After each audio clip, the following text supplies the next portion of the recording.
여러분 혹시 아시나 모르겠는데 제가 일베 출신인 거 아세요? 몰랐어요? 예. 제가 출신이 이제 일베 출신입니다. 일베 출신. 일베 혹시 이 중에도 있으시죠? 꼭 뭐 안 나타내도 됩니다. 숨기고 하는 거지 원래 일베는. 제가 왜 일베냐면 잘못된 정보들을 가지고 자기 인생을 망치는 그런 행위를 하는 사람들을 보통 일베라고 저는 정의하는데 제가 한때 그랬었죠. 제가 아까 우리 소개해 줄 때 14살부터 4년간이 아니고 초등학교 졸업하고 딱 고등학교, 중학교 다녔고 6년 동안 제가 공장 생활을 했는데 검정고시 출신이에요 저는. 근데 그 공장 생활을 할 때 80년 광주 민주화 운동을 그때 우리 광주 사태 또는 광주 폭동 이런 모양으로 우리는 봤죠. 그래서 제가 광주 민주화 운동을 보면서 야 저 폭도들이 저거 나라를 망쳐먹으려고 저거 파출소 경찰서 무기고 틀어가지고 국군한테 총 쏘다가 저거 잘 죽었다 저거 왜 저거밖에 안 죽었냐 뭐 이런 얘기를 제가 제 입으로 했어요. 왜냐하면 주어지는 정보에 따라 사람은 판단하니까.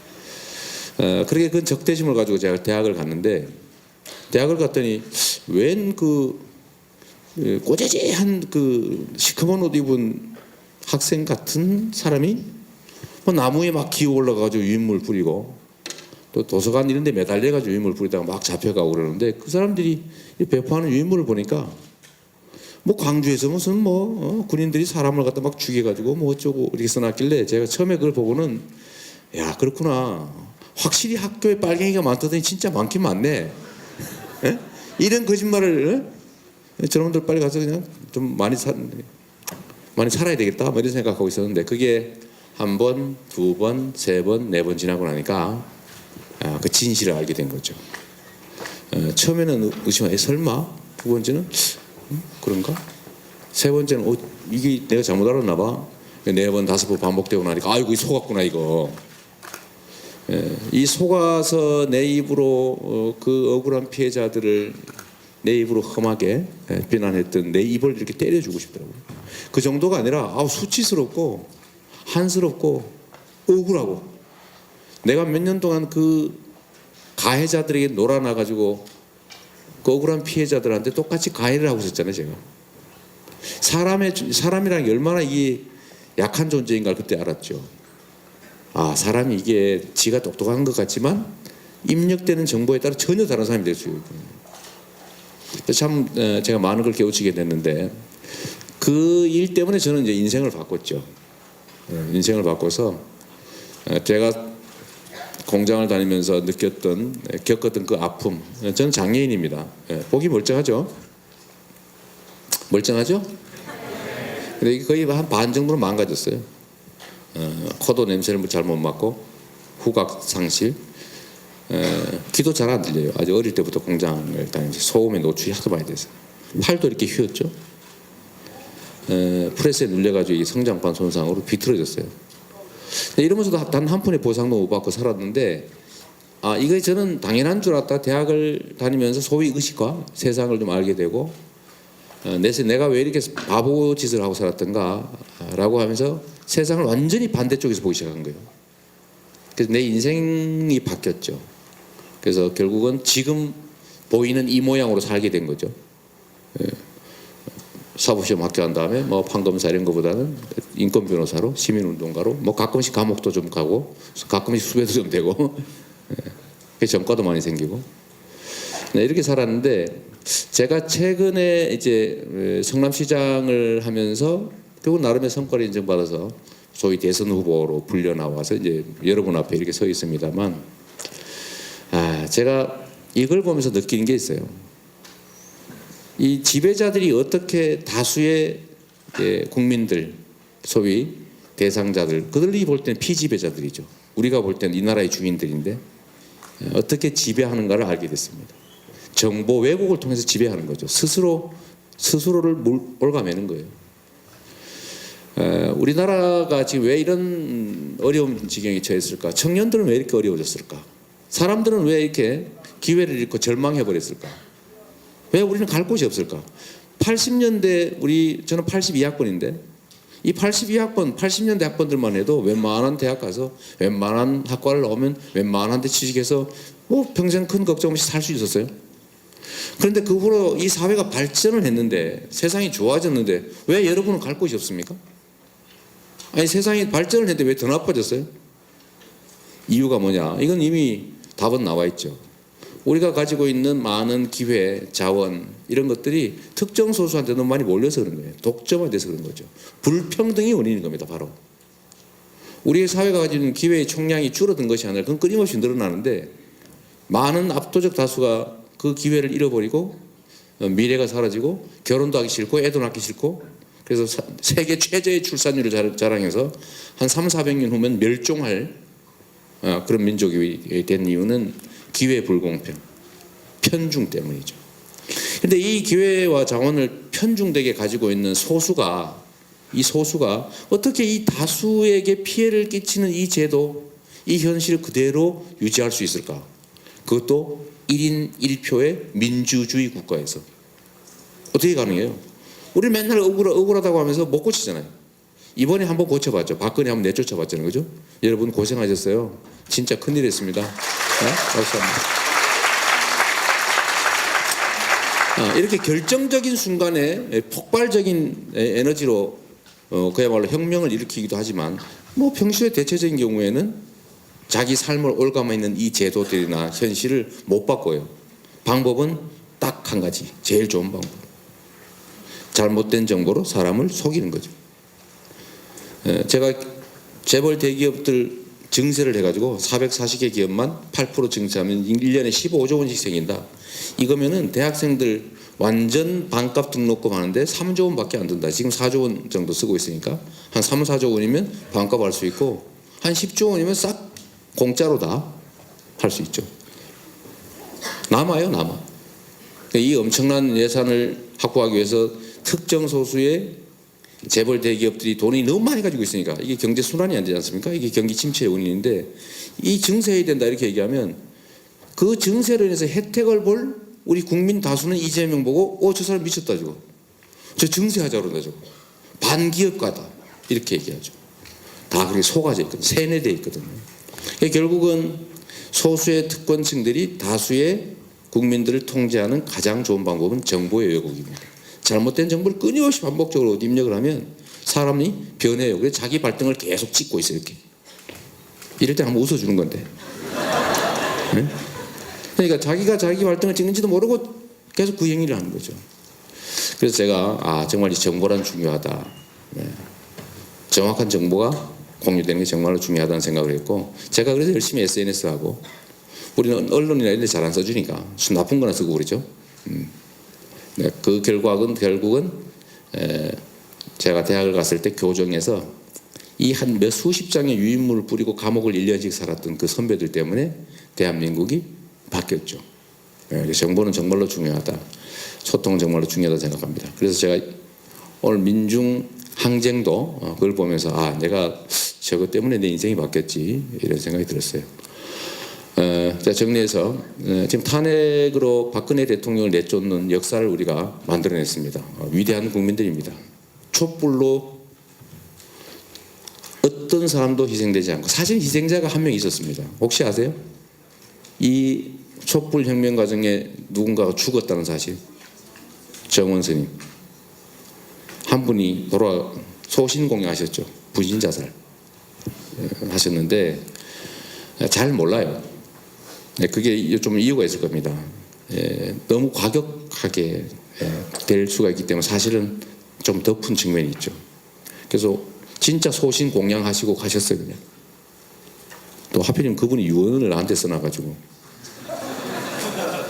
진짜로 이재명 어쩌고저쩌고 유언을 또 써놓은 게 있어서 하여튼 그러나 그분 뺀 나머지 단 한 명의 부상자도 희생자도 없이 일국의 대통령을 내쫓는 거대한 혁명을 1차적으로 완성했습니다마는 우리가 분명하게 해야 될 것은 이게 끝이 아니다. 이거 시작이죠. 우리가 누굴 내쫓기 위해서 이 일을 했습니까? 그건 하나의 수단이죠. 우리가 진짜 원한 것, 공정한 나라를 만든 거예요. 행복한 대학생이 되기 위해 필요한 것은 무엇이라고 생각하시며 그런 대학생들을 행복한 대학생들로 만들기 위한 공약은 어떤 것이 있는지 좀 궁금합니다. 5분. 네. 저는 대학을 행복하게 다녔어요. 저는 공장 생활, 소위 소년 노동자로 살고 장애도 입고 뭐 아주 나쁜 환경이었지만 그래도 결국은 그때 당시 기회가 있어서 그 기회를 어쨌든 힘겹게 다 하나씩 성공해서 지금 이 자리에 와 있습니다. 대학도 갔고 뭐 사법시험도 합격했고 하여튼 선택해서 이 길로 왔죠. 그런데 지금의 대학생들을 포함한 젊은 세대를 보면 참 답답합니다. 저는 딱 여러분 나이에 아들이 둘 있어요. 군대를 제대하고 지금 3학년, 4학년 그렇게 복학해 있습니다. 제가 볼 때마다 한숨이 나옵니다. 아이고 이건 어떡하지. 사회는 분명히 좋아졌는데 왜 이렇게 젊은이들만 더 나빠졌을까. 여러분 취업하기 너무 어렵죠. 취업하기 어렵고 미래도 암담하고 한데 이게 좀 청년만이 처한 문제가 아니라 우리 사회 전체적으로 겪고 있는 구조적인 문제입니다. 일자리 문제만 하나 따져봐도 이게 일자리 총량이 줄어든 건 아닙니다. 일자리의 질이 나빠졌고 좋은 일자리가 줄어들다 보니까 그 좋은 일자리를 가질 수 있는 사람은 힘센 사람 또는 이 사회 안에서도 기득권자들이죠. 그리고 세대별로 보면 청년들이 가장 초년병이니까 가장 취약하죠. 그러니까 대기자들 중에 맨 뒷줄에 서 있는 거예요. 앞줄 기성세대들조차도 문제가 해결이 안 되니까 이 초년병들한테는 기회가 전혀 없는 거죠. 그래서 청년용 일자리를 만든다고 하는 게 사실은 매우 무망해요. 그렇게 그런 면에서 보면. 자본주의 사회에서 기본적인 일자리라고 하는 것은 다 돈의 원리에 의해서 돈이 남냐 안 남냐 이 사람을 고용했을 때 이익이 되냐 안 되냐 이걸로 결판나는데 숙련되지 않고 경험도 많지 않은 젊은이를 쓰는 것보다는 시중에 그 젊은이의 어려운 시절을 겪어가지고 겨우 살아남은 경력 있고 그래도 숙련되어 있는 사람들이 있거든요. 그 사람들을 데려다가 돈 되는 기간 동안만 쓸 수 있도록 우리 사회가 고용 제도를 만들어 놨단 말이에요. 그러니까 기업하는 사람 입장에서는 새로운 자원을 데려다가 가르쳐가 쓸 이유가 없어요. 그만큼 손해예요. 네가 죽을 둥 살 둥 고생해가지고 경력과 실력을 좀 더 쌓으면 그때 돈 될 때 갖다 뽑아다 쓰면 되는 거죠. 그렇기 때문에 청년들이 어려움을 겪고 있는 겁니다. 그래서 이 문제를 기본적으로 해결하기 위해서는 아주 종합적 대책이 필요해요. 취업 문제 하나만 놓고 보더라도 산업 구조, 고용 구조를 통째로 뜯어 고쳐야 됩니다. 예를 제가 하나만 들면 여러분들이 가고 싶은 데는 딱 정해져 있어요. 안정적이고 안 잘리고 쉽게 말하면 좀 험하게 표현하면 해고 안 당하고 한 번 들어가면 안정적으로 있을 수 있는 것. 두 번째 보수가 좋아야죠. 그래서 세 번째 깨끗해야지. 근데 이런 자리라고 하는 게 아주 소수입니다. 공기업의 공기업, 그 다음에 대기업의 정규직, 그 다음에 공무원. 요 세 가지예요. 이게 한 200만 개밖에 일자리가 안 되는데 이게 점점 줄어들고 있어요. 왜냐하면 대기업들이 자꾸 비정규직을 쓰기 시작합니다. 비정규로. 자꾸 비정규를 늘리고 정규직은 줄여요. 그러니까 신규 채용이 없죠. 자꾸. 그런데 대기업들은 지금 30대 재벌 기업만 해도 770조 원을 사내 유보금으로 쌓고 있습니다. 사내 유보금을 회사에다가 쓸 데가 없어가지고 회사에 가지고 있는 거예요. 돈을 벌어가지고. 근데 이게 아주 급증하고 있습니다. 1년 국민 총생산이 2015년에 1,559조 원이었어요. 그러니까 1년 동안 온 국민, 온 나라에서 총 생산하는 그 총액의 거의 절반 가까운 돈이 30대 재벌에 사내 유보금으로 묶여 있다 이 말이죠. 돈이 돌아야 일자리도 생기고 경제도 활성화되고 뭐 이럴 텐데 돈이 30대 재벌 안에 들어가서 차곡차곡 쌓이고 있습니다. 그러니까 이 사회 돈이 한번 돌다가 재벌 30대 기업에 가면 퐁당 빠져버리고 또 쭉 좀 돌다가 그건 퐁당 빠져버리고 이러니까 이 순환할 수 있는 돈이 없는 거예요. 이 중에 경제학 하시는 분들 학생들 계시겠지만 경제는 뭐예요? 순환이죠. 이 순환을 지금 막고 있는 거예요. 그러니까 이 노동자들 압박하고 일자리 질이 떨어뜨리고 하면 좀 돈이 좀 남잖아요, 그죠? 중소기업들 압박해가지고 중소기업들의 경영 성과를 다 뺐고, 단가 후려치기라고 그러죠. 경영 성과 개선해 놓으면 확 깎아버려요. 그래서 그것도 대기업이 다 먹어버립니다. 그러니까 이렇게 하니까 고용을 많이 하는 중소기업들이 수익을 낼 수가 없어요. 그러니까 중소기업들이 월급을 많이 줄래도 줄 수가 없어요. 이게 전부 다 이렇게 피라미드처럼 재벌, 대기업 중심으로 다 이를 몰려가고 있는 거. 나머지는 겨우 목숨 부지를 하고 있는 상황이죠. 그래서 이거를 근본적으로 해결하는 방법은 이 강자 중심의 세상을 다수의 약자 중심으로 체계적으로 바꾸는 겁니다. 근데 이 일은 원래 정부가 하는 기본적인 역할이에요. 정치란 원래 억강부약하는 게 있습니다. 왜냐하면 사람들을 모아놓으면 힘센 사람은 지 마음대로 해요. 힘센 사람은 규제를 안 하면 안 할수록 좋습니다. 막 마음대로 할 수 있으니까. 근데 힘이 약한 다수는 강자가 규제돼야 살 수가 있어요. 그걸 하기 위한 게 바로 정부예요. 그걸 그냥 할 수 없으니까, 그냥 하면 말을 안 들으니까 뭘 해요? 형벌을 가하기도 하고 국가의 권력이라고 하는 걸 부여해가지고 강제로 시키기도 하는 거죠. 이게 권력입니다. 근데 이 권력을 가진 사람들이 지금은 소위 우리가 촛불로 좀 지져가지고 조금 지금 고치긴 했는데, 촛불로 좀 지지니까 좀 고치잖아요, 그죠? 근데 기본적으로 억강부약해야 될 그 수단인 권력을 강자들의 이 횡포, 약탈 이런 걸 도와주거나 아니면 그걸 비호하는 대가로 자기들의 이익을 챙기고 있다는 거죠. 이걸 부패 권력이라 그러죠.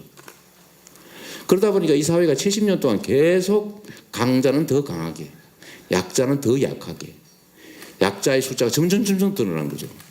중산층이 사라지고. 그래서 이거를 근본적인 방향을 바꿔야 된다. 그래서 하는 방법은 강자들이 횡포가 불가능하게 정치 권력 자체가 깨끗해져야 된다. 그래서 그 힘으로 강자들을 규제해서 약자들과 함께 살 수 있게 해야 된다. 경제적 영역으로 본다면 자꾸 쓸데없이 많이 쌓고 있으면서도 욕심이 끝이 없어서 야 이번에는 70조 가지고 있으니까 이번에 100조를 한번 채워봐야지. 그래서 30조를 채우려고 그냥 수백만 명한테서 그냥 뜯는 거죠. 근데 이걸 못하게 강자를 규제하고 약자들 중소기업을 보호하고 정부가 예를 들면 재정 지원을 하더라도 삼성전자는 이런 데 돈 막 1년에 20몇 조씩 버는 데다가 R&D 지원 자금을 왜 줍니까? 원래 돈 벌라고 잘하고 있는데 더 주면 그거 쌓기만 하잖아요. 예를 들면 그걸 중소기업에 지원하고 또 중소기업이 우리나라 고용의 75%를 맡고 있단 말이에요. 재벌 대기업들은 기껏해야 뭐 얼마 안 받아요. 그러니까 중소기업을 지원하면 고용이 확 늘어납니다. 똑같은 돈이라도. 그다음 노동자들을 보호해야죠. 그래서 노동자들을 탄압하지 못하게. 노동자들을 보호해주면 지금 우리나라 법정 근로시간이 40시간 아니에요? 더 이상 일 시키지 마라. 더 이상 일 시키려면 새로 뽑아라. 라는 뜻으로 더 시키려면 월급을 반 더 주라. 50% 더 주라고 돼 있잖아요, 지금. 그런데 50%를 주는 게 아니라 더 싸요. 초과근로를 시키면, 연장근로를 시키면. 그러니까 다 연장근로 하고 있어요. 이것만 못하게 해도 일자리가 수십만 개가 순식간에 늘어나죠. 그래서 그런 거 1.5배 제대로 지급하게 하고 52시간 이상 일하는 거는 처벌받는 거니까 52시간 이상 일만 못하게 만들어도 일자리가 33만 개가 생겨요.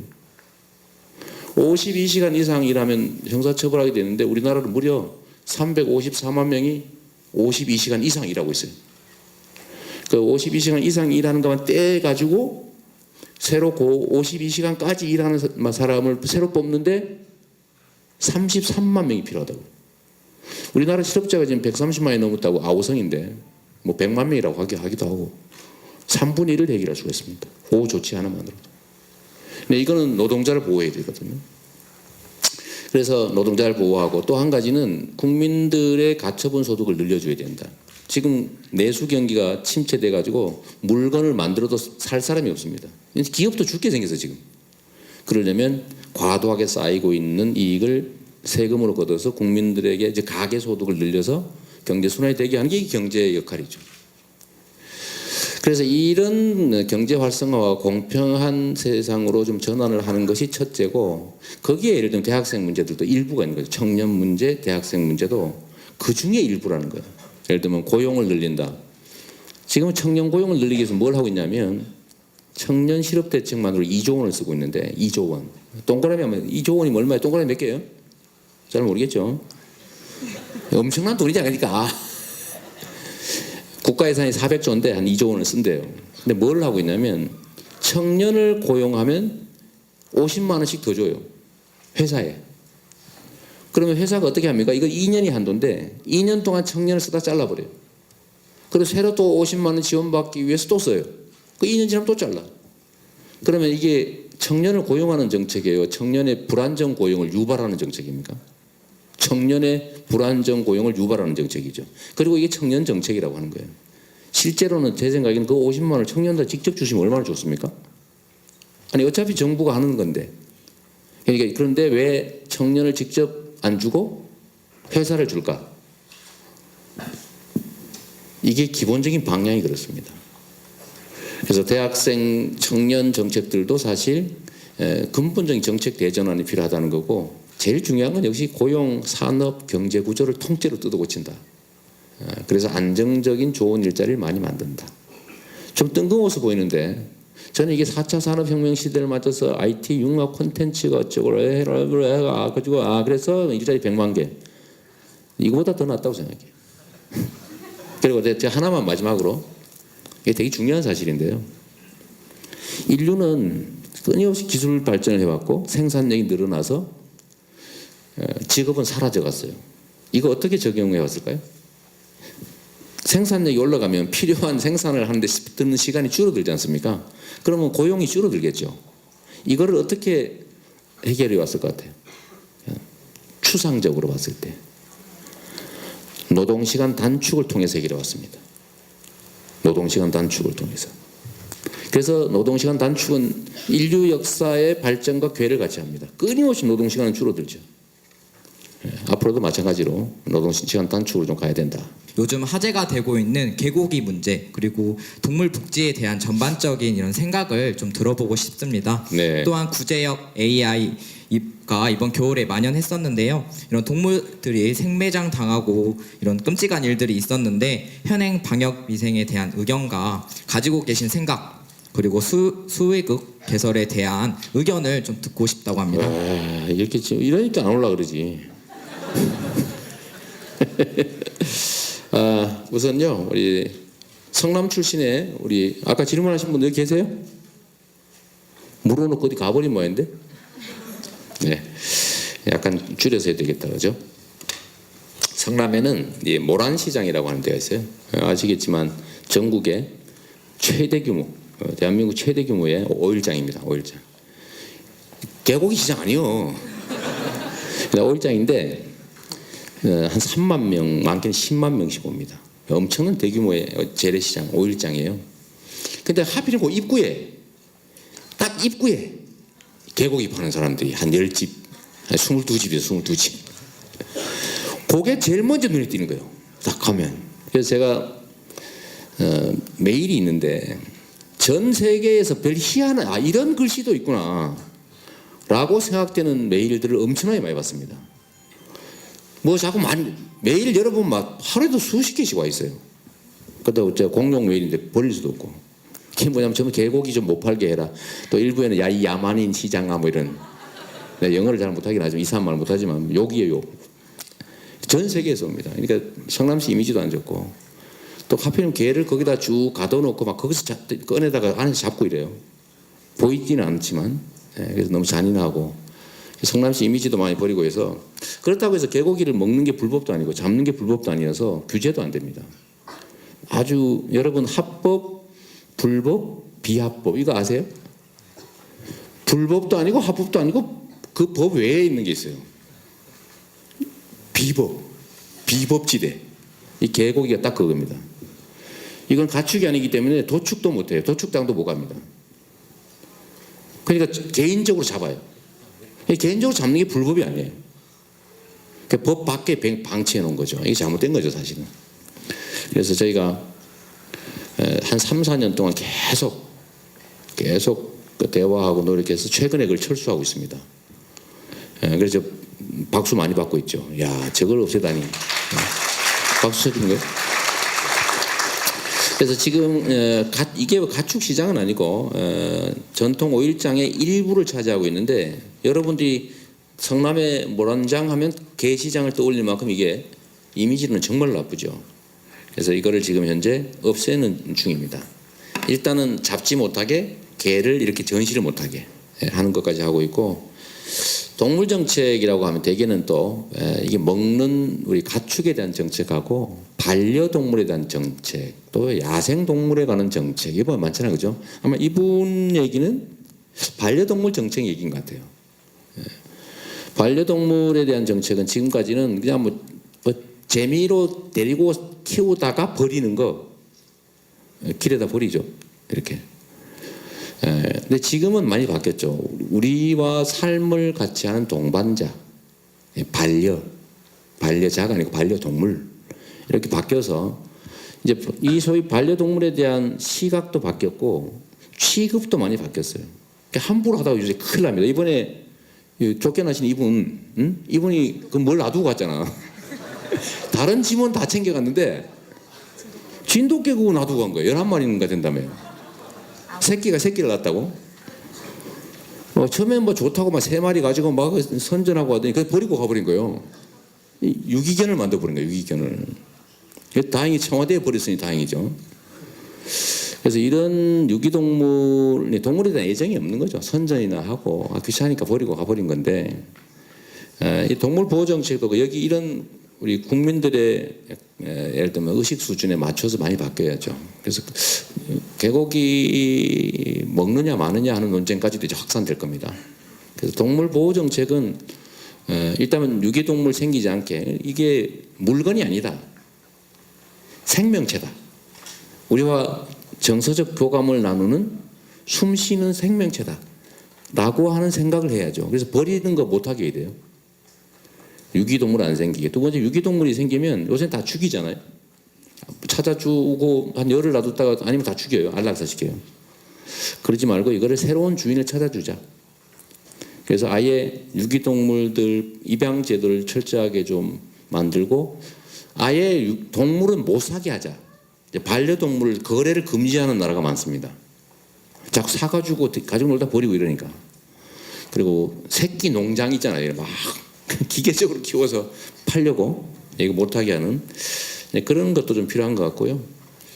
이 얘기를 너무 길게 하면 재미없는 사람도 많으니까 여기까지 하고 구제역, AI 이런 집단 감염병에 대한 국가의 대책이 뭐냐, 어떻게 해야 되냐. 이 기본적으로 이 구제역이나 AI 같은 전염성 가축병들은 집단 사육에서 발생합니다. 원래 건강하게 따로따로 제대로 우리가 옛날에 소 키우듯이 한 마리 키우고 이러면 절대 안 걸리죠. 이거를 수십 마리를 갖다 케이지라고 하는데 집어넣어 놓고, 근데 돼지 같은 경우는 꼼짝도 못하게 태어나는 순간부터 꼼짝도 못하게 있다가 잡히는 거거든요. 그러니까 이게 면역력도 약해지고 또 집단 사육을 하니까 감염병 생기면 쫙 퍼지고. 근데 인간들이 지은 죄가를 지불하는 거죠, 사실은. 그래서 이런 집단 사육 방식을 바꿔야 된다라고 하는 운동이 있습니다. 이들도 생명체다. 그리고 그게 결코 인간의 건강에 유익하지 않다라고 하는데 그것까지 갈 수 있을지 모르겠는데 저는 장기적으로 그렇게 갈 필요가 있다고 봐요. 좀 더 나아가면 이 그러니까 식육의 습관들을 좀 줄일 필요가 있다. 식육 양을. 그 별로 건강에 안 좋대요. 그런 거 필요하겠고, 우리나라 방역 정책이야 뭐 기가 막힌 정도 수준인데, 제가 간단하게 에피소드 하나를 얘기하면 이번에 조류 독감이 생겼잖아요. 3천만 마리를 넘게 죽였거든요. 3천만 마리 상상되십니까? 조류를 3천만 마리를 땅에다 묻었어요. 3천만 마리를. 아마 산을 쌓아둘 될 정도로. 그런데 이거를 초기에 막았으면 확산이 안 되는데 제가 황당한 경우를 당했어요.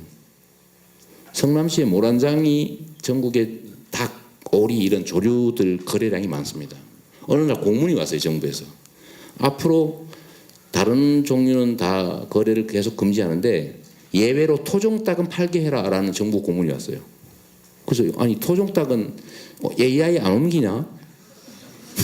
물어봤더니 정부에서 가짜로 토종닭은 아직 발병한 일이 없고 이런저런 보완 조치를 하면 괜찮으니까 팔으래요. 그래서 제가 얼른 조사를 해봤더니 토종닭도 그때 이미 다 발병하고 있었어요. 토종닭 협회가 정부에 로비를 한 거예요. 토종닭 협회, 토종닭은 대량 사육이 안 됩니다. 토종닭은 기껏해 몇십 마리 이렇게 키우거든요. 양계하고 좀 달라요. 근데 거기는 서민들이 많습니다. 그러니까 대량 키우는 사람 기업들이고, 그러니까 이 서민들이 숫자가 많으니까 근데 이 사람들 봐주려고 정부에서 그러니까 토종닭은 괜찮은 걸로 치고 좀 보완 조치를 한 다음에 팔으라고 지시를 전국에 공문을 내린 거예요. 그거 했으면 아마 지금도 죽이고 있을 거예요. 박근혜 파면 이후에 이제 우리 국민들을 어떻게 통합을 위해서 어떤 일을 해야 되는지, 그리고 아직 해결되지 못한 이런 국정농단 사건에 대한 해결 방안은 무엇인지에 대해서 후보님의 답변을 좀 듣고 싶습니다. 이거는 간단하게 할 수 있어요. 여러분, 통합 얘기 많이 하죠. 국가는 통합되어야 되는 게 맞아요. 왜냐하면 우리가 하나의 공동체로 같이 살아가기 때문에 미우나 고우나 서로 어울려 살아가야죠. 그게 공동체입니다. 그런데 이 공동체의 질서를 깨는 자들이 있어요. 같이 살려면 같이 공평하게 살아야 될 거 아닙니까? 그렇죠? 누가 누군가한테 피해를 끼치면서 누군가의 노력의 결과물을 뺏어가면서 살면 안 되겠죠. 그런데 이 공동체 안에 그런 자들이 있어요. 질서를 어지럽히고 수많은 구성원들한테 피해를 입히는 소수의 기득권, 특권층들이 있습니다. 이 기득특권층들은 지금 우리나라처럼 끊임없이 나라를 지배하고 부당한 불공정한 구조를 통해서 부당한 이익을 얻어왔죠. 근데 이게 걸렸어요. 그중에 이 부당한 기득권 구조에 이익을 보던 집단의 대장이 걸렸어요. 날라갔어요. 이제 날라갔는데, 이들과 함께 이해관계를 같이 하던 잔존 세력이 여전히 있습니다. 사실 잔존도 아니고 몸통이 남아 있습니다. 이건 껍데기예요. 아바타라고, 아바타, 빌려온. 그 몸통들이 저항하죠. 왜냐하면 이제 우리가 공평등한 구조, 정상적인 사회가 되면 부당한 이익을 못 얻게 되니까 그들로서는 피해를 입는 거예요. 우리는 정상이지만 그들은 억울한 일, 자기 입장에서 당연히 저항하죠. 이 저항할 때 우리가 통합을 위해서 뭘 해야 됩니까? 그냥 놔둘까요? 그냥 아우 시끄럽구나. 아유 그래. 예. 지금 삼성도에서 막 떠들고 막 이러니까 야, 이제 여기서 끝내자. 무슨 감옥을 보내니? 그냥 이선 명예롭게 불구속했다가 전직 대통령직이 난 사람을 어떻게 구속을 시키냐? 그냥 불구속해서 재판에서 풀어주든지 되더라도 사면해가지고 적당히 봐주자. 그럼 통합됩니까? 이게 본질이죠. 통합이란 공정한 질서 속에서 구성원들이 동등하게 같이 살 수 있게 만드는 게 진정한 의미의 통합입니다. 박수 주세요. 근데 우리는 가끔씩은 봉합을 통합으로 착각하는 경우가 있어요. 봉합을. 비슷하잖아요. 그죠? 그냥 적당히 누르고, 그래 전에 네가 100개 훔쳐 먹었지? 지금부터는 50개만 훔쳐 먹어라. 에? 그걸 좀 조용히 하자 우리. 우리가 2개씩 뺏기든 그지 1개만 뺏기면 됐지 뭐. 반만 뺏기지 얼마나 좋니? 이렇게 주장하는 사람들이 있어요. 이걸 통합이라고 주장하는 사람이 있습니다. 청산이냐 통합이냐 누가 이렇게 지금 프레임을 만들고 있던데, 과거에 이 잘못된 구조, 기득권 구조를 청산하지 않고 어떻게 통합을 합니까? 그게 가능해요? 그게 양립 가능한 거예요 이게?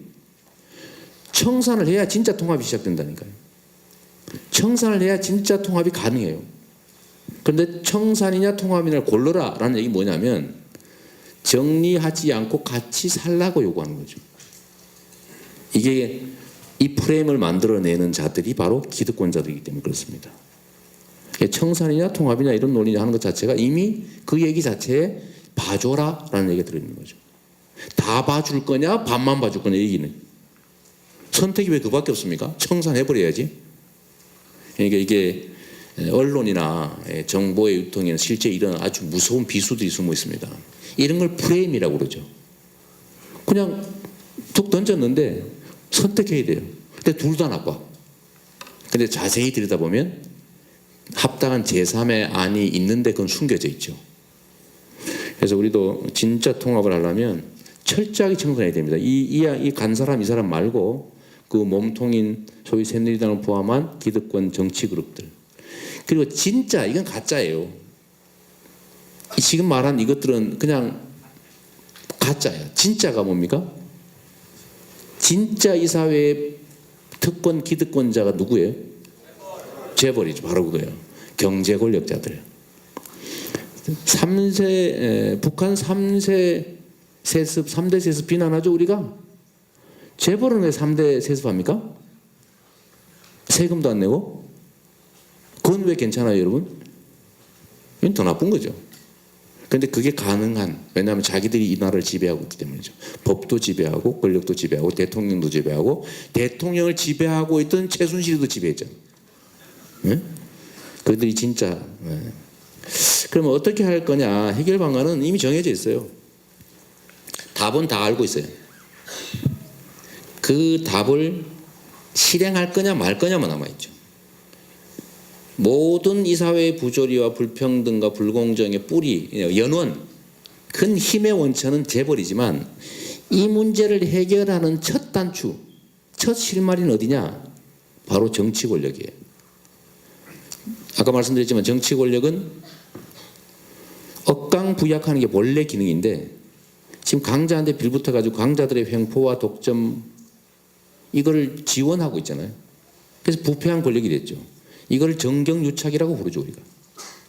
그런데 경제적 강자들은 본질적으로 그런 욕망이 있어요. 제가 예를 하나 들면요 여러분, 도둑하고 경비원이 있는데 둘이서 같이 훔쳤어요. 둘 다 나쁜 사람이죠? 누가 더 나빠요? 바로 그거예요. 근데 대체적으로 도둑이 더 나쁘다고 생각합니다. 근데 경비원이 확실히 나쁜 이유가 있어요. 도둑한테는 훔치지 말라고 돈 주지 않았어요. 근데 경비원한테는 훔치지 말 뿐만 아니라 훔치는 사람을 막으라고 돈을 줬는데 훔쳐서 나쁘고 막지 않아서 나쁜 거예요. 따따블로 나쁜 짓이라는 거죠. 즉 똑같은 죄를 지어도 고위 공직이나 권력을 가진 자들이 저지른 범죄가 훨씬 더 나쁜 이유입니다. 물론 피해도 훨씬 더 커요. 그래서 재벌들이 저렇게 욕심 부리는 거는 원래 그런 거니까. 근데 그걸 규제할 의무가 있는 정치 권력이 거기에 부안해동하거나 그걸 도와주고 돈을 받아먹고 한 거는 그건 정말 용서해서는 안 될 일이죠. 그래서 그 첫 출발은 소위 부패 권력의 청산이죠. 그리고 그걸 할 수 있는 건 뭐냐? 바로 검찰이죠. 검찰을 깨끗하게 운영해서 제대로 그 일을 할 수 있는 첫 출발은 뭐냐? 인사권자. 검찰에 대한 인사권자. 누구예요? 대통령을 잘 뽑으면 됩니다, 여러분. 제가 세월호 사고가 나고 난 다음에 아직도 성남시 벽면에는 대규모 그 대형 현수막 리본기가 그려져 있는 현수막이 그대로 달려 있죠. 그리고 제가 성남시 시청, 구청, 동사무소, 도서관, 공공시설 전부에 국기 개양대에다가 새마을길을 내리고 제가 세월호길을 다 지금도 달아놓고 있습니다. 주민자치센터는 너무 노란 게 많아가지고 주민자치센터를 뺀 지금은 이제 도서관, 구청, 시청 여기는 그 여전히 게시되어 있죠. 시청 앞마당에는 세월호 침몰 당시 그 모형 구조물 한 30m 정도 되는 여전히 설치되어 있습니다. 304개의 노란 깃발이 잔디밭에 꽂혀 있죠. 누가 그래요? 조 양반이 무슨 안산시장도 아니고 진도 군수도 아니고 쥐가 뭔데? 그래가지고 욕 엄청나게 많이 먹었습니다. 특히 성남 시민들 중에도 다 동의하는 건 아니잖아요, 그죠? 항의하고 막 시장실로 쳐들어오고 왜 그런 거 네가 마음대로 하느냐. 그래서 내가 시장이니까 합니다. 뭐 이렇게 뭐 끝내기도 하고 했는데 제가 여기 이 문제 세월호 문제에 왜 이렇게 남들이 보기에는 집착하다시피 하느냐. 그거는 국가의 존재 이유라고 하는 근본적 문제가 그 질문이 그 안에 들었기 때문이에요. 세월호 안에. 대한민국이 다 그 안에 들어 있습니다. 그리고 이거를 저는 제2의 5.18이라고 보는 거죠. 대규모 국민들의 생명을 국가 권력을 이용해서 침해하면 언젠가는 반드시 그에 상응하는 책임을 지게 된다는 걸 우리가 역사적으로 한 번도 증명한 일이 없습니다. 이승만이가 얼마나 많은 사람을 죽인지 아시죠? 여러분 아시는지 모르겠는데 저는 국립묘지 갔다가 이승만이하고 박정희 묘는 내가 모른 척하고 지나가 버렸어. 그냥 참배 안 했어요. 원래 이럴 때도 박수 한번 치던데 지금 모른 척. 내가 왜 그랬냐면 우리 역사의 일부이긴 하지만 그 이승만 때문에 죽은 사람이 너무 많습니다. 한강철교 끊고 살짝 지 혼자 도망가가지고 저 대전 가가지고 가짜 방송했잖아요. 철교 끊어놓고 도망간 다음에 국민 여러분 저 지금 서울을 사수하고 있습니다. 우리가 의주에서 뭐 점심 먹고 이따위 생방송 해놓고 안심하십시오 해가 서울시민들이 안심하고 있다가 인민군들이 들어오니까 다 갇혀버린 거 아니에요? 그 인민군들이 야 땅 팔아 뭐 길 팔아 이런 시키는 거 해야 되잖아요. 아주 싸 죽이는데 서울을 수복한 다음에 그 삽질한 사람을 부역자라고 그래 다 죽여버렸습니다. 이게 인간입니까? 쥐가 끊어놓고 다리를. 보도연맹이 이래서 죽인 사람만 해도 20만 명이 넘는다고 하죠. 나는 이 사람은 국가 지도자가 아니라 인간이 아니다. 박정희 마찬가지죠. 이승만은 그렇게 4.19 때도 그 발포 명령해가지고 186명이가 죽었잖아요. 왜 미국 가서 그냥 끝났잖아요. 책임도 안 지고. 박정희는 어때 박정희? 그 얼마나 많은 사람을 간첩 만들어가 죽였습니까? 이 학생 당신 간첩이지? 표정이 보니 간첩 맞네. 웃어? 간첩이니까 웃는 거지. 간첩 아닌 거 증명해봐. 말 못하네? 간첩이네. 이래가 사형시켜버리고. 이렇게 죽은 사람이 얼마나 많습니까? 물론 뭐 총 맞아 죽었으니까. 전두환은 어때요? 이건 얘기할 필요도 없죠. 저는 사형제도를 폐지하자는 사람인데 전두환은 사형시켰어야 된다고 하는 사람이에요. 아니 어쩔 수 없이 죽였으면 이해하는데 권력을 한번 누려보겠다는 이 저열한 욕망 때문에 수백 명의 사람을 죽여요. 그게 무슨 짓입니까 그게. 그런데 책임 안 졌어요. 그러니까 백담사 한번 갔다 오고 재판 한번 받고 그러고 난 다음에 싹 풀려나가 지금 나 27만 원밖에 없어 그러면서 골프 치러 다니고 약 올리고. 노태우는 어떻고 한 번도 책임진 일이 없는 거예요. 그러다 보니까 다시 이 일이 생긴 겁니다. 그러니까 5.18 조사를 했다는데 총쏜 인간은 있는데 총쏜라고 시킨 사람이 모른다면서. 그게 말이 돼? 물어보면 될 거 아니에요. 총 쏜 사람 찾아가지고 너 니네 부대 총 쐈지? 그 부대장 불러다가 너 총 쐈지? 네가 시켜서 쐈으면은 지휘에 의한 거니까 면책이지만 네가 안 시켰는데 쏘라고 했으면 네가 살인범이지. 이렇게 물어보면 그 사람이 얘기하겠어요 안 하겠어요? 그럼 그 위에 부대 또 네가 책임질래 불래? 이거 기본이잖아요. 그럼 마음만 먹으면 다 알 수 있었단 말이에요. 근데 안 했잖아요. 지금도 발포 명령자가 누군지 모르니까 전인범 같은 사람이 헛소리 삑삑하고 다니는 거죠. 전인범 아시죠? 특전사령관. 전두환이가 쐈라고 시켰다는 얘기 근거가 없다 뭐 이런 얘기하다가 미국으로 돌아갔죠. 그래서 이게 5.18 문제에 대해서 정확한 진상규명과 엄정한 책임을 물었더라면 세월호 같은 일이 생길 수가 있겠습니까? 없죠. 그래서 제가 이거를 제2의 5.18이다 이렇게 얘기한 거예요. 그러니까 제가 독하게 이거 물고 늘어진 이유가 있어요. 이게 왜냐하면 나라의 근본에 관한 문제이기 때문에.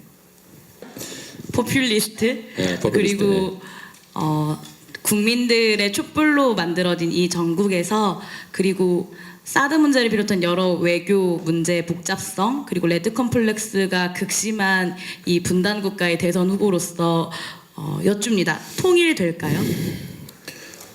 통일될까요에 대한 질문에 대한 답은 통일해야 합니다로 답하겠습니다. 해야죠.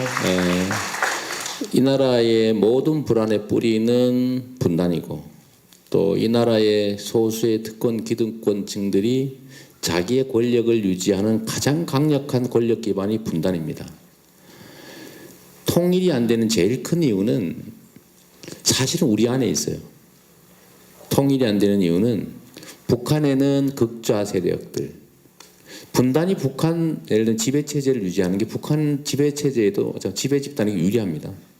왜냐하면 소위 인민을 통제할 때 저 쳐들어 이제 큰일 났다 지금 이게 제일 좋아요. 이 소위 이 남한도 소위 우익 기득권 세력들은 자기들의 권력 특히 부당한 권력, 정상적인 권력 같은 그러지 않죠. 부당한 이익을 유지하기 위한 부당한 권력을 유지하는데 제일 도움된 요소가 현재 분단 구조죠.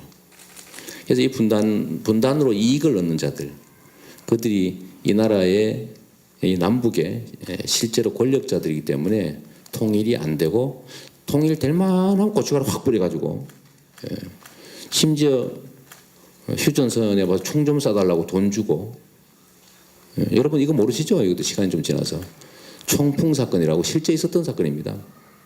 총풍 사건. 내가 고발당했는데 허위사실 유포했다고. 이게 사실이에요. 이회창이라고 하는 한나라당 후보가 그 측근들이 북경에 가서 북한 공작원들을 만나서 부탁한 거죠. 돈 줄 테니까 총격 도발을 해달라. 남은 휴전선에서 남쪽을 향해서 우리 병사들을 향해서 총을 좀 쏴달라. 하다가 걸렸어요. 처벌받았는데 하여튼 그들에게는 자신들의 부당한 이익을 유지하기 위한 수단이고 우리 모두에게는 고통이죠. 경제적으로도 엄청 저는 통일해야 될 이유들에 대해서 우리 젊은 세대들은 아이고 뭐 귀찮게 따로 살지 뭐 이게 많아졌어요. 여러분 우리의 소원은 통일이라는 노래 요새 들어봤어요? 거의 듣기 어렵습니다. 옛날에는 그냥 그게 집회 뭐 이런 데서 그냥 맨날 부르는 게 우리의 소원은 통일이었어요. 지금은 통일 노래 보면 이상한 사람처럼 보입니다. 왜냐하면 정부가 그렇게 만들었어요. 그래서 젊은 세대는 통일하지 말자가 더 많대요. 정말로 심각한 문제입니다. 그래서 이 통일은 제가 이 얘기만 좀 할게요. 이거 진짜 중요한 얘기니까 우리 미래에 가는 거니까 첫째로는 우리에게 엄청난 고통을 가하고 있기 때문에 일단 고통을 제거하기 위해서 필요해요. 올해 군사비 국방비가 40조 원이 들어갑니다. 40조. 느낌이 안 오죠?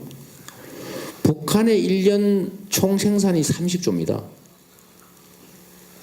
북한의 1년 총생산이 30조예요. 북한 1년 총생산보다 더 많은 국방비를 우리가 지출하고 있습니다. 그런데 맨날 미군 없으면 진대요. 뭘 얼마나 해먹었길래. 사드 없으면 큰일 난대잖아요. 이 엄청난 직접적 비용 외에 간접 비용이 또 있어요. 우리나라는 외국에서 돈 빌릴 때 이자를 더 많이 줘야 됩니다. 지정학적 리스크. 이 나라는 전쟁을 할지도 모르기 때문에 이자를 더 많이 받아요. 외국에서 돈 빌리면 이자 더 줘야 돼요. 예를 들면 한국 기업의 주가도 할인됩니다. 이거 위험한 지역에 있는. 이 손해가 엄청나죠. 그 다음에 만약에 우리가 통일을 할 경우에 얻을 이익을 생각해 보십시오. 우리 경제 활로가 사실 북한에 있어요. 아직도 요새 거기는 인건비가 10몇만 원에 불과해요. 그것도 많이 주는 거예요. 근데 말 통하지요, 똑똑하지요, 손재주 좋지요, 고등교육 다 받았죠. 그건 다 고등교육 다 시키니까. 고등교육 다 받았죠. 통역 필요 없지. 자원 엄청나게 많죠. 가깝지. 이거 완전히 황금의 땅입니다. 경제적 측면에서 보면 이게 너무 야박한 얘기긴 한데 우리나라 경제가 그야말로 폭발할 수 있는 지역이에요. 그래서 개성공단, 금강산 관광 다 해야 됩니다. 우리가 더 많이 득보지 저들이 득보겠어요? 개성공단도 빨리 복귀해야 되고 금강산도 빨리 재개해야 되고 경제교류 대화 빨리 시작해야 되죠. 또 한 가지는 우리가 강대국이 되는 길이에요. 우리가 국제사회에서 맨날 약소국이라서 이래 취하고 저래 맞고 이게 피해가 너무 큰데 남북이 통일되면 인구 7,500만, 약 8천만 가까이 독일 규모가 됩니다. 독일 규모. 그리고 이 뛰어난 기술력과 생산력, 그다음 잠재력 이것 때문에 바로 세계 강대국 수준으로 올라갑니다. 우리가 다른 나라를 괴롭혀서 특별히 뭘 뜯어서 먹고 살려고 하는 건 아니지만 우리가 안전하게 살 수 있게 되죠. 안전하게 강하게. 그리고 마지막으로 인도적 차원에서 우리 같은 언어를 쓰고 같은 형제인데도 아직도 형제인데도 부모 자식 간에 못 만나고 있는 이상가족 문제를 포함해서 이런 민족적 문제가 심각합니다. 그런 고통이 있어요. 이게 지금 개나 소는 만나는데 사람만 못 만나? 네? 다 만날 수 있는데 북한 내에 있는 가족만 못 만나요. 이게 이런 비극이 어디 있습니까? 지구 반대편인 사람도 만나잖아요.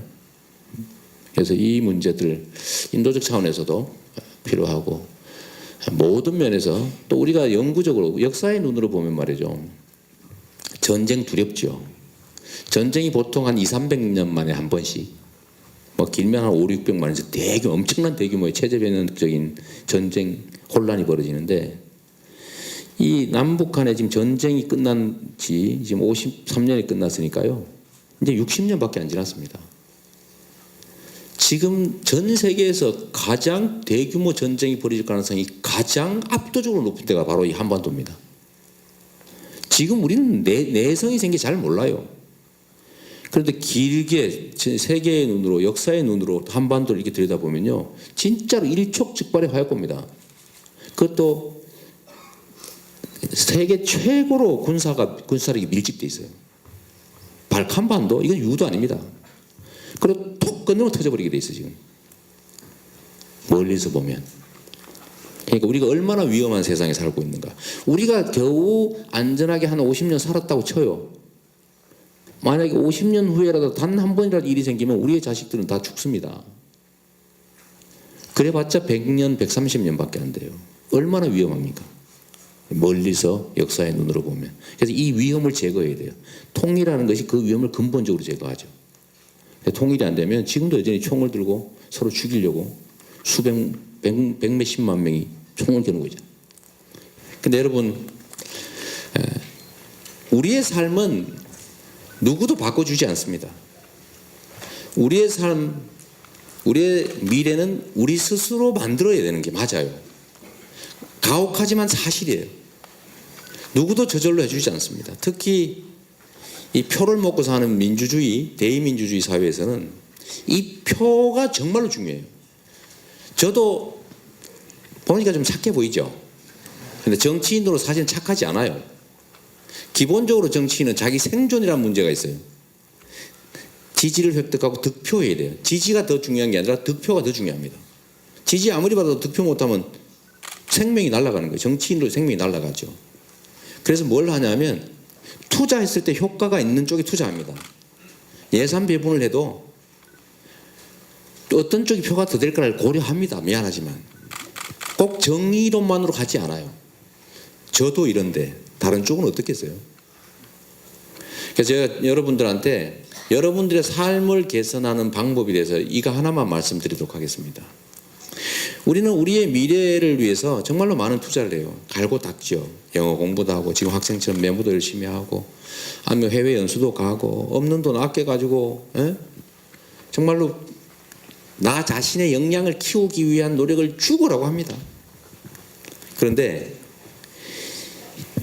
기회 관문이 요만큼밖에 안 되는데 이 관문을 통과할 사람은 수만 명이다. 이 경쟁의 그야말로 기회, 이 경쟁률 자체를 좀 완화하지 않고 여기를 통과한다고 하는 건 사실은 거의 불가능해요. 거의 불가능해요. 그래서 우리가 하는 노력에 정말로 극히 일부만 이 기회의 관문을 키우는데 투자하자. 아니 많이 할 필요도 없어요. 뭐 죽으라고 할 필요도 없어요. 조금만. 눈곱만큼만. 우리가 사실 이번에 이 엉터리 대통령 쫓아냈는데 역사를 만들었는데 우리가 투자한 거 솔직히 계산해 봅시다. 한번. 이 엄청난 역사를 만들었어요. 총으로 쿠데타를 하는 그런 결과를 만들어냈는데 우리가 사실 투자한 거 한번 따져보자니까요. 재미있게 놀았잖아. 근데 그나마 안 한 사람도 있지만 우리가 한 게 촛불을 들고 주말 저녁에 한 군데 모여서 일주일에 한 번씩, 그것도 모든 사람이 한 것도 아닙니다. 솔직히 비율로 따지면 최대 많이 모였을 때가 250만이니까 그죠? 5% 5천만에 5%가 촛불 들고 한 군데 모여서 노래하는 거 듣고 그 뭐 양파 망태기 지나가면 1,000원 5,000원 넣고 이러고 행동한 결과가 모여가지고 엄청난 역사를 만들어낸 겁니다. 대통령을 쫓아냈어요. 그런데 우리의 삶의 환경을 바꾸는 건 더 쉽죠. 그거는 투표일 수도 있고 평소에 보기 싫은 기사 나오면 에이씨 이거 댓글 하나 다는 거, 공감 가는 뉴스에 공감 한번 누르는 거, 요거 행동 요거 손가락으로 보는 게 뭐 한번 누르면 안 됩니까? 죽어도 안 누르잖아 우리가. 이 작은 실천 있잖아요. 작은 실천. 예를 들면 우리가 청년에 관한 뭐 필요한 뭐 얘기가 나왔다, 이걸 누구한테 알려주고 싶다 그러면 그거 막 말하기 어려운데 기사에다가 좋아요 한번 들고 댓글 하나씩 써가지고 여기 있는 숫자만큼 500명이 썼다 그러면 그게 댓글 많은 뉴스, 공감 많은 뉴스 올라와서 수백만 수십만이 볼 수 있잖아요. 그게 세상을 바꾸는 거죠. 그래서 내가 하는 역할이 결코 작지 않다. 세상의 모든 혁명적 변화도 사람으로부터 시작됐고 또 역시 그중에서 한 사람으로부터 시작됐고 한 사람도 작은 행동에서 시작됐고 작은 행동은 마음으로부터 시작됐다. 그 몇 사람으로부터 시작되는 거예요. 그래서 여러분들한테 정말로 부탁드리고 싶은 거, 어떤 기회의 관문을 통과하기 위해서 나 자신의 역량을 키워서 총력을 다하는 거 일단 기본적으로 좋습니다. 그 중에 극히 일부만 투자해서 기회의 총량을 늘리는 일에, 즉 사회적인 문제, 공공의 문제, 국가의 문제, 공동체의 문제에 좀 더 관심 갖자. 그리고 작은 실천하자. 그럼 진짜 세상이 바뀐다. 제가 이 말씀 드리는 걸로 제 얘기를 마치겠습니다. 감사합니다.